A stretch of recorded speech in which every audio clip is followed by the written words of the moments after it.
Chicken ಅಂದರೆ ಯಾರಿಗಿಷ್ಟ ಇಲ್ಲ? Chicken ಮತ್ತು ಗೋಂಗೂರ ಕಾಂಬಿನೇಷನಲ್ಲಿ ಕುಕ್ ಮಾಡಿ ನೋಡಿ, ಯಾವಾಗಲೂ ನಿಮಗೆ ಈ ಸ್ಟೈಲಲ್ಲಿ ನಾನ್ ವೆಜ್ ತಿನ್ನಬೇಕು ಅನಿಸುತ್ತೆ. ಬೈ ದ ಬೈ, ಪುಲ್ಚಕೀರೆ ಅಂತ ತಮಿಳಲ್ಲಿ, ಪುಂಡಿ ಸೊಪ್ಪು ಅಂತ ಕನ್ನಡದಲ್ಲಿ, ಸಾರಿಯಲ್ ಲೀವ್ಸ್ ಅಂತ ಇಂಗ್ಲೀಷಲ್ಲಿ ಕೂಡ ಹೇಳ್ತಾರೆ. ಅದರಲ್ಲೂ ಈ ಮೊಟ್ಟೆ ಕೋಳಿ ಜೊತೆ ಈ ರೆಸಿಪಿ ಮಾಡಿ ತಿನ್ನಿ, ರುಚಿ ಅಂತೂ ಮರೆಯೋಕ್ಕಾಗೋದಿಲ್ಲ. ಆಂಧ್ರ ಸ್ಟೈಲ್ ಗೋಂಗೂರ, ದಾಬಾ ಸ್ಟೈಲ್ ಗೋಂಗೂರ ಅಂತ ಯಾವಾಗಲೂ ಡಿಫ್ರೆಂಟ್ ಸ್ಟೈಲ್ಸ್ನ ನಾವು ನೋಡ್ತಾ ಇರ್ತೀವಿ. ಬಟ್ ಸಿಂಪಲ್ಲಾಗಿ ನಾನು ಹೇಳಿದ ಪ್ರಕಾರ ಈ ಯಮ್ಮಿ ಗೋಂಗೂರ ಚಿಕನ್ ಟ್ರೈ ಮಾಡಿ ಮತ್ತೆ ಮತ್ತೆ ತಿನ್ನೋಕೆ ಇಷ್ಟಪಡಬೇಕು ನಿಮ್ಮ family.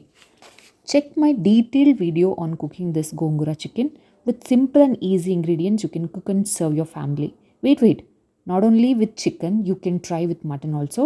It will be very tasty and serve with rice, chapati, dosa, idli and my favorite ragi ball. ಈ ಸಂಡೇ ಪಕ್ಕಾ ಟ್ರೈ ಮಾಡಿ and don't forget to comment and tell me what you felt. Follow Vani Shasu Vlogs for more videos.